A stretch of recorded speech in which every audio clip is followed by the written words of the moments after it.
Bienvenidos a F Salud Conecta con el doctor Manuel Sánchez Luna, presidente de la Sociedad Española de Neonatología y jefe de servicio de neonatología en el Hospital General Universitario Gregorio Marañón de Madrid. La pandemia de la COVID está en su tercera ola en regiones del mundo como Europa y ya conocemos estudios bien documentados sobre los efectos del coronavirus en los recién nacidos. De hecho, la Sociedad Española de Neonatología, CENEO, mantiene abierto un registro COVID para analizar todos los detalles patológicos de esta enfermedad, tanto durante la gestación, el parto, el posparto y en el ámbito familiar, cuando el bebé ha salido del hospital. Doctor Manuel Sánchez Luna, ¿nos puede informar del número de infecciones registradas en los hospitales españoles?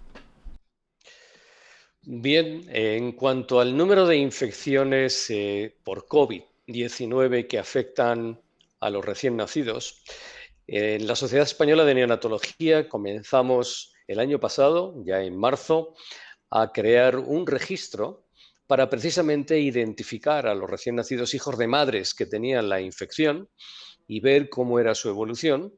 Y también otro registro en paralelo para ver los recién nacidos que se infectaban después del nacimiento. Bien, este registro ha dado como resultado ya en este momento que estamos hablando, a finales del mes de enero de 2021, más de 2.000 casos ya de recién nacidos hijos de madres COVID-19. Exactamente 2.200 riadas, que llamamos nosotros, de mamás que tuvieron o han tenido la infección durante la gestación y sus hijos. Todos ellos han evolucionado de forma favorable.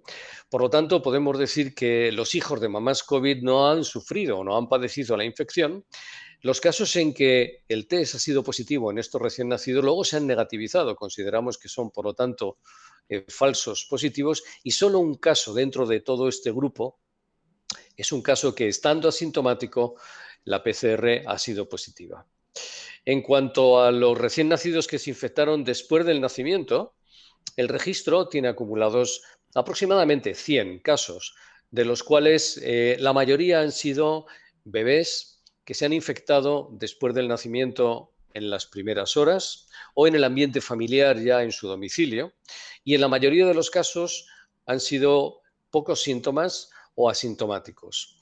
Los síntomas en general, que han sido leves en la mayoría de ellos, han sido fiebre, algún proceso respiratorio, y solo tenemos registrado un bebé que padeció un problema respiratorio algo más grave porque coincidió con la infección con otro virus respiratorio. Sin embargo, en esta tercera ola sí estamos viendo más casos otra vez de madres infectadas durante la gestación, y estamos viendo en este momento que estamos ahora hablando, finales del mes de enero, algún caso más de bebés que se han infectado en su domicilio y que sí que están desarrollando algún problema respiratorio algo más grave. Doctor Manuel Sánchez Luna, ¿cómo afecta el coronavirus a los bebés? Bien, como he comentado al principio, según el registro nuestro, que es uno de los mayores registros del mundo, en los recién nacidos hijos de mamás que han tenido la infección, estos bebés que han estado prácticamente todos ellos libres de síntomas, si han precisado hospitalización ha sido por problemas distintos y no relacionados por el COVID. Por lo tanto, podemos decir que esta infección en los recién nacidos, aun estando la mamá infectada, o no ha asistido como tal, o si la infección la han padecido después, ha sido una infección en general leve, cuyos síntomas han sido, en la mayoría de los casos, fiebre transitoria con hospitalizaciones muy cortas y algún problema respiratorio añadido. En cualquier caso, han sido procesos autolimitados en el tiempo y que han evolucionado favorablemente. Doctor, ¿y cómo son los tratamientos en general? Bueno, con el problema de esta infección por el SARS-CoV-2, nos ha pasado a los pediatras y neonatólogos lo mismo que al resto de los médicos que tratan estas enfermedades. Al principio, el desconocimiento por la falta de experiencia y de estudios claros, sobre todo en niños y sobre todo en recién nacidos, ha hecho que solamente en algún caso muy puntual en la primera ola algún bebé se ha tratado con algún fármaco semejante al que se trataba en aquella época a los adultos, pero en la mayoría de los casos el tratamiento es, como decimos nosotros, sintomático. En este momento, sí, cuando hay algún bebé que tiene algún cuadro clínico más grave, como es una afectación de sus pulmones con neumonía, sí estamos utilizando los corticoides, pero prácticamente la recomendación es, debido a que la evolución es muy favorable, hacer un tratamiento de los síntomas y preservar solamente para aquellos niños que tuvieran cuadros algo más graves o algo más preocupantes, un tratamiento más agresivo, como sería en algunos casos puntuales, además de los corticoides, quizá la heparinización, quizá alguno de las inmunoterapias o administración de sueros hiperinmunes, que es lo que se ha descrito en algunos estudios. Doctor, dada la situación, ¿es necesario que la mujer embarazada viva en una burbuja de prevención durante toda su gestación en esta pandemia?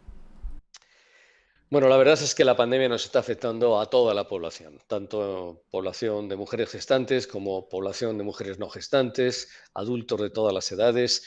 En este momento, en la tercera ola, estamos viendo que la infección se dispersa a más velocidad, se disemina a más velocidad, afecta a prácticamente todos los grupos de edad y todos los grupos de población.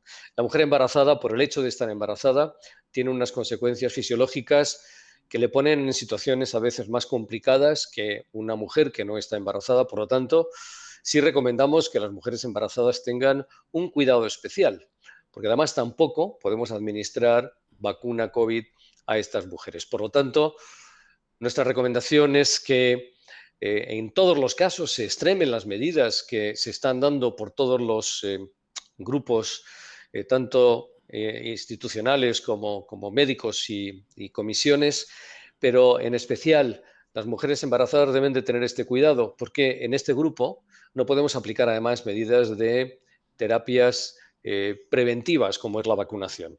No deben de vivir en una burbuja, pero sí deben de extremar las medidas de prevención, evitar los factores de riesgo que todos sabemos cuáles son en este momento para las infecciones COVID.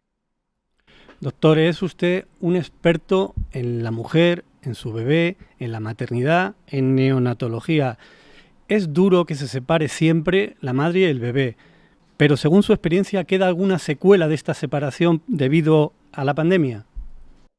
Bueno, la pandemia lo que estamos viendo es que nos está dejando secuelas a todos, ¿eh? Nos está dejando secuelas a pacientes, a no pacientes, a los equipos médicos, equipos de enfermería, sanitarios. Yo creo que esta pandemia dejará una secuela tremenda, tremenda en todas las personas que la estamos padeciendo.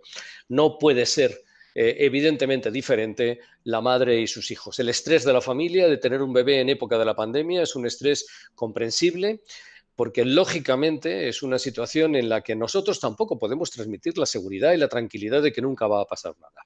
¿Cuál es la actitud de nuestra sociedad científica y de nuestros hospitales, al menos los grandes hospitales donde atendemos a los pacientes de mayor riesgo, como son las gestantes, que en algún momento van a desarrollar esta enfermedad y normalmente la desarrollan a lo largo del tercer trimestre, cuando puede ser necesario a lo mejor en algunos casos terminar la gestación?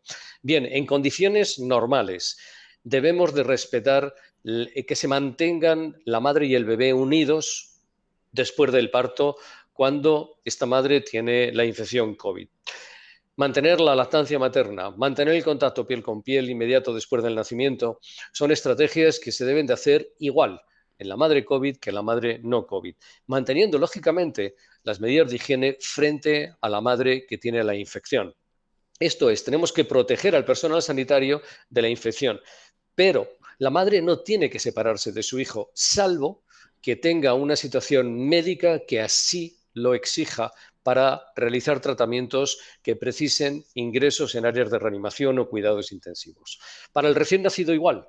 El recién nacido no debe de separarse de su madre en caso de que presente algún síntoma que pensemos que pueda tener a lo mejor que ver con el COVID, salvo que clínicamente nosotros pensemos que el niño tenga que ser atendido en una unidad de cuidado intensivo. Bien, en estos casos nosotros lo que hacemos, la recomendación es que se ingresen en un área de aislamiento hasta que tengamos la certeza de que este bebé no es contagioso y posteriormente esté hospitalizado en las mismas características. Pero nosotros insistimos en que solo por el hecho de tener una infección COVID, la madre y su hijo no deben de estar separados. Hay que intentar mantenerlos unidos, mantenerles en habitaciones donde pueden estar ambos juntos el tiempo que tengan que estar después del parto y después pueden ir a su domicilio con seguimiento domiciliario de estos bebés. Normalmente recomendamos a los 15 días, pero no es un motivo de separación entre ambos el hecho de haber nacido de una mamá con su hijo. Y quiero extremar este dato porque no debemos de llevarnos tampoco por situaciones extremas pensando en que va a haber un riesgo añadido sobre el bebé si se le contagia en el momento del nacimiento. Las ventajas de la lactancia materna, de que la madre esté con su hijo y el hijo que en su madre, son muy superiores a los riesgos que hemos visto en los recién nacidos que se han infectado, que han sido muy pocos. Doctor, antes de terminar esta breve entrevista, me gustaría que me informara de si existe algún bebé o hay algún bebé en la unidad de cuidados intensivos de neonatología de su hospital. Bueno, bien, en este momento sí tenemos un bebé que está ingresado, que tiene una neumonía bilateral. La situación no es grave, pero bueno, es preocupante. Y lo que nos preocupa es que quizás estamos empezando a ver ahora cosas que no estábamos viendo en la primera y la segunda ola en recién nacidos o en niños, y quizás se deba por este mayor riesgo de contagio que estamos padeciendo en estos momentos. No hay que ahora mismo pensar que va a cambiar la epidemia en cuanto que se vayan a afectar recién nacidos o lactantes pequeños, pero sí transmitir de nuevo la prudencia de que estamos en plena tercera ola con una velocidad de contagios extremadamente alta, con una velocidad de ingresos hospitalarios extremadamente alto, y que debemos de extremar todavía mucho más las medidas de prevención. No debemos de dar en absoluto por pensar que esta epidemia ya está controlada. Para nada. Todavía va a pasar bastante tiempo antes de que podamos estar tranquilos. Sí estamos viendo algún caso ahora en bebés, y esto, bueno, evidentemente, al haber más casos, es más fácil que los bebés también puedan llegar a contagiarse. Doctor Manuel Sánchez Luna, un experto en neonatología. Muchísimas gracias por atender a F Salud. Muchas gracias a vosotros por siempre apoyar en la difusión correcta en cada momento de los problemas de la salud.